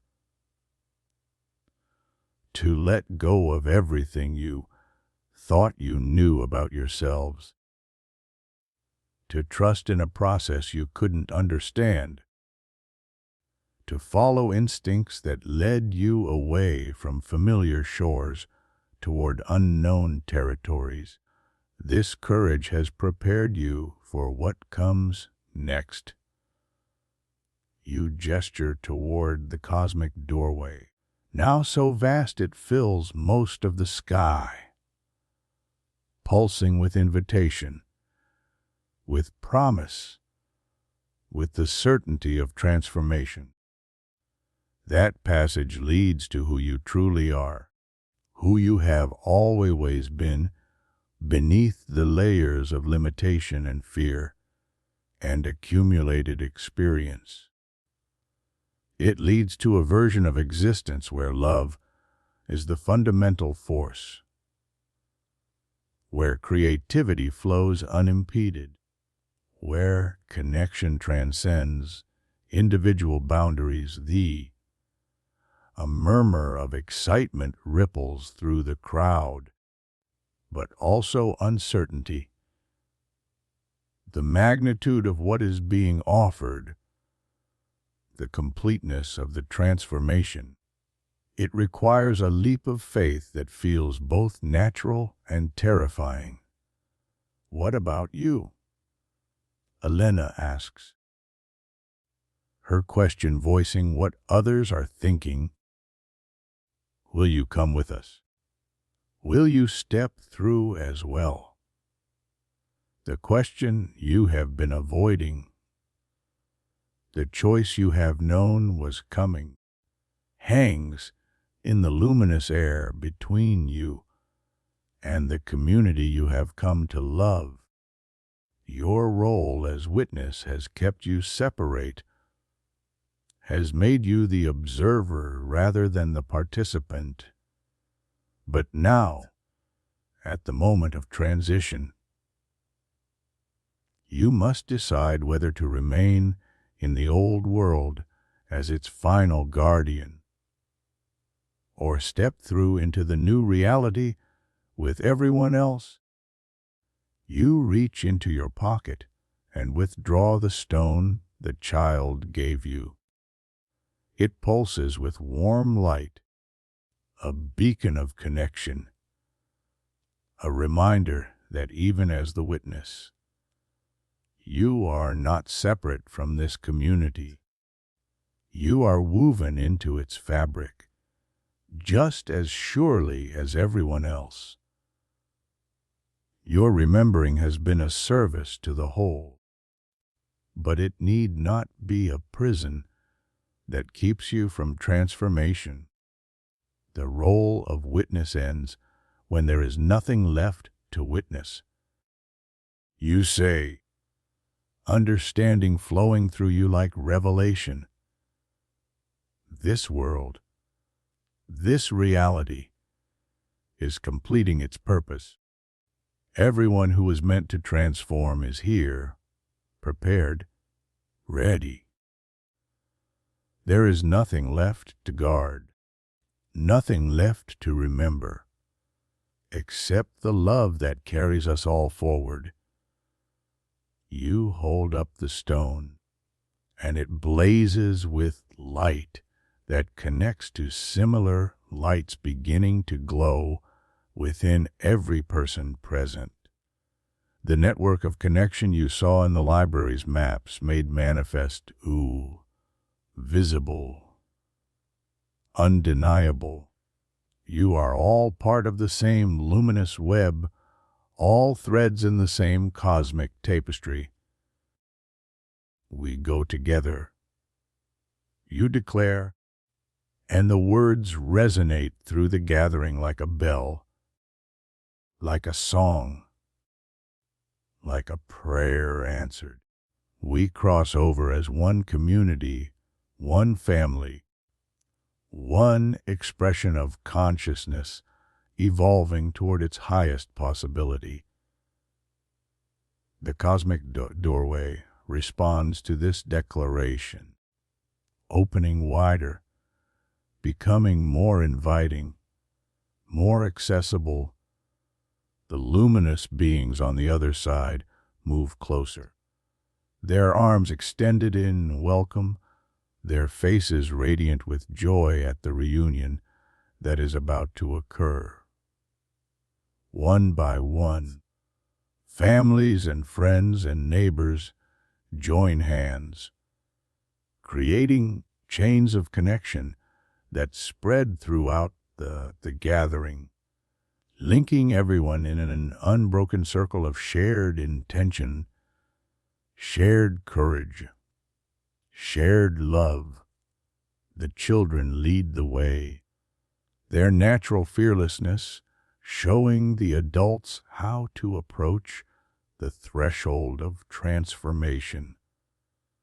Alina takes your hand, her touch warm and steady, grounding you in the moment while lifting you toward transcendence.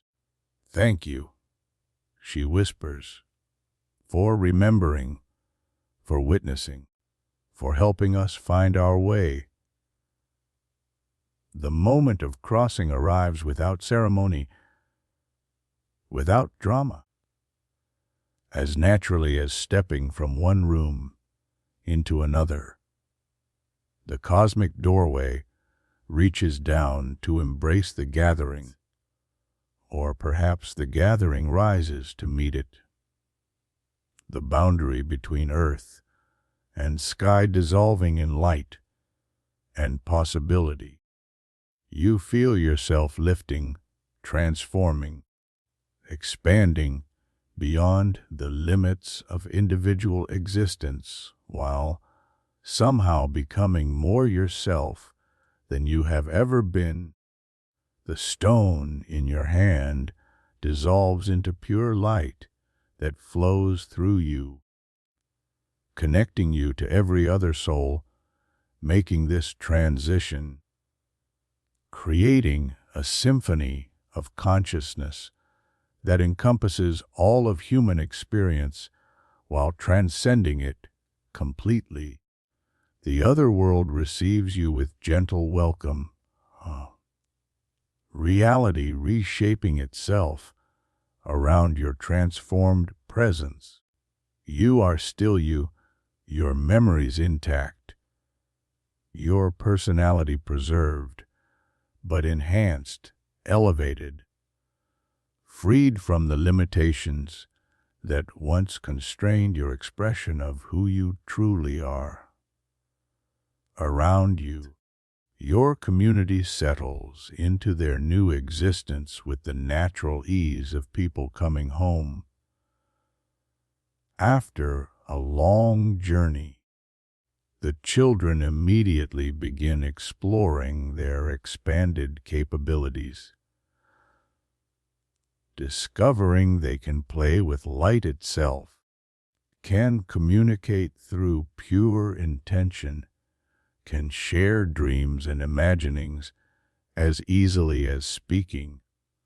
The adults marvel at the depth of connection now possible, marriages and friendships deepening beyond anything previously imaginable, work becoming creative expression of the highest order.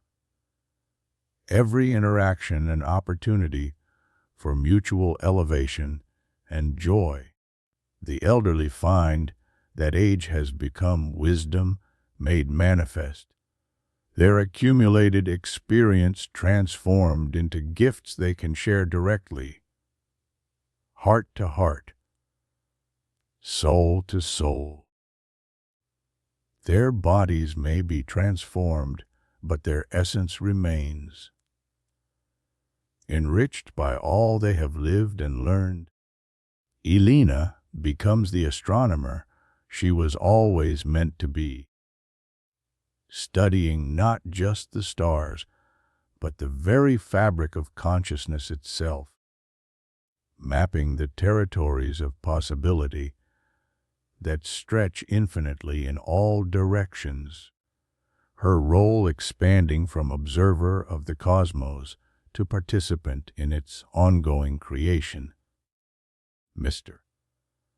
Son Owalski discovers that his love for his deceased wife has become a doorway to understanding universal love, his grief transformed into compassion that embraces all beings, his loneliness becoming a capacity for connection that enriches everyone he encounters. Margaret and Helen find their friendship becoming a template for all relationships in this new world, showing how souls can choose each other repeatedly across time and space, how connection deepens through mutual growth rather than shared history. Tom and Susan's rediscovered marriage becomes a beacon of what partnership can be when freed from expectation and fear, their love serving the whole community while remaining intimately theirs. And you, the former witness, discover that your role has not ended but evolved. You become the storyteller of this new world, the one who helps newly transformed souls understand their journey, who bridges the gap between what they were and who they are becoming. Your intact memories now serving not as a burden, but as a gift, a way of helping others appreciate the magnificent journey they have completed. The transformation is not an ending, but a beginning. Not a destination, but a doorway to infinite possibility. This luminous world that has welcomed you all is itself just one layer in an endless hierarchy of existence. each level offering new opportunities for growth, for connection, for the expansion of consciousness toward ever greater expressions of love and creativity. As the first day in your new existence draws to a close. Though day and night have different meanings here, you gather with your community in a space that resembles the park where you once met as confused or forgotten souls. But this space pulses with life, with possibility, with the promise of adventures that stretch beyond the horizon of imagination. The child who gave you the stone approaches again, but now you can see her clearly, not just as a little girl, but as an ancient soul who has guided countless transformations, who has served as beacon and catalyst for consciousness, evolving toward its highest expression. "Welcome home," she says, her voice carrying the music of the spheres. "Welcome to who you have always been, who you were always meant to become." And in that moment, surrounded by souls you have come to love beyond measure, you understand the true nature of the great forgetting. It was never about loss, never about ending. It was about preparation, about clearing away everything that was not essential so that what truly matters could shine forth in its full glory. The love remains stronger than ever, purified by the journey through forgetting and rediscovery. The connections endure deeper than memory, rooted in the eternal recognition of soul calling to soul. The community persists, transformed but unbroken, united now not by shared history, but by shared destiny, shared purpose, shared commitment to the ongoing evolution of consciousness itself. You close your eyes, though in this luminous realm the distinction between seeing and not seeing has little meaning, and you feel the gentle pulse of existence itself, the rhythm that connects all things, all beings, all possibilities. The stone that once rested in your pocket has become the foundation of this new world, its warmth now flowing through everything, connecting everything, blessing everything with the gift of perfect presence. In the distance, you sense other communities making their own transitions, other worlds opening their doors to transformation, other souls discovering who they truly are beneath the layers of limitation and fear. The great forgetting is not unique to your town, not limited to your experience. It is a cosmic phenomenon, a universal gift offered to consciousness whenever it is ready to evolve beyond its current boundaries. And somewhere, in realities you cannot yet imagine, new witnesses are being chosen, new communities are beginning their journey through forgetting toward remembering, toward becoming. The cycle continues. Consciousness exploring infinite expressions of itself, each transformation building upon the last. each awakening contributing to the greater symphony of existence. You open your eyes to find Alina beside you, her face radiant with the joy of someone who has found their true home. "So this is what we were preparing for," she whispers. "All those years of searching the stars, of trying to understand our place in the cosmos. We were really searching for this, for ourselves, for who we could become. Around you, the transformed community settles into the rhythm of their new existence. Children playing games that bend reality with their laughter. Adults creating beauty that surpasses anything previously imagined. Elderly souls sharing wisdom that flows like living water, enriching everyone it touches.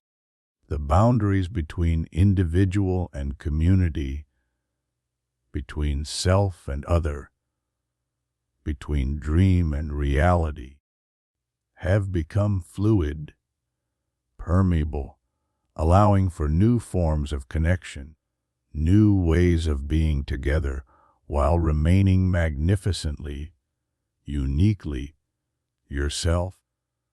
As the timeless moment stretches toward eternity, you understand that your story as the witness has ended, but your story as a participant in the ongoing creation of reality has just begun. The memories you carried, the connections you guarded, the love you witnessed, all of it has become the foundation for whatever comes next. The great forgetting was not the end of the story. It was the prologue, the clearing of the stage for a drama beyond anything previously conceived. And you, along with every soul you have come to cherish, are both audience and actor, observer and participant, witness and creator in the magnificent unfolding of consciousness toward its infinite potential. The luminous world embraces you all with gentle certainty, promising adventures that will span eons, relationships that will deepen across dimensions, discoveries that will expand the very definition of what it means to exist, to love, to be. And in the perfect silence that follows transformation, in the space between what was and what is becoming, you rest in the knowledge that nothing essential has been lost. Everything precious has been preserved, and the journey toward ever greater expressions of beauty, truth, and love has only just begun. The stone's warmth pulses through everything, a heartbeat of connection that will never cease, a rhythm of love that will carry you all forward into whatever magnificent mystery awaits. In the endless dance of consciousness, discovering itself, remembering itself, becoming itself in ever new and wonderful ways. And so the story ends where all true stories must, not with conclusion but with opening, not with answers but with infinite questions, not with arrival but with departure toward destinations beyond the reach of imagination, carrying within your transformed hearts the certain knowledge that love, connection, and the endless possibility of becoming are the only truths that truly matter. The gentle luminescence of your new world settles around you like a blessing, like a lullaby, like a promise that whatever comes next will be exactly what consciousness needs to continue its eternal journey toward ever greater expressions of its own infinite nature.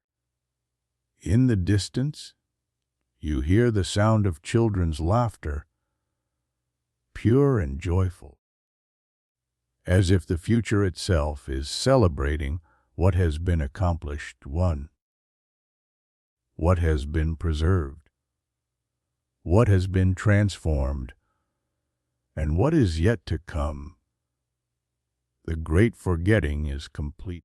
The great remembering has begun, and you, witness, no longer but participant eternal. Rest in the perfect peace of souls who have found their way home to themselves, to each other, to the luminous truth of what it truly means to be alive, to be connected, to be love itself, expressing through infinite forms. In the endless dance of existence, the end, this bedtime story, designed for TTS narration, unfolds across approximately 90,000 words in 5 chapters, each crafted to induce calm and peaceful sleep through its meditative, second-person perspective and gentle, rhythmic prose. The ellipses provide natural pauses for breathing and contemplation, while the transformative narrative carries listeners through a journey of mystery, discovery, and ultimate transcendence that honors both the weight of memory and the gift of renewal.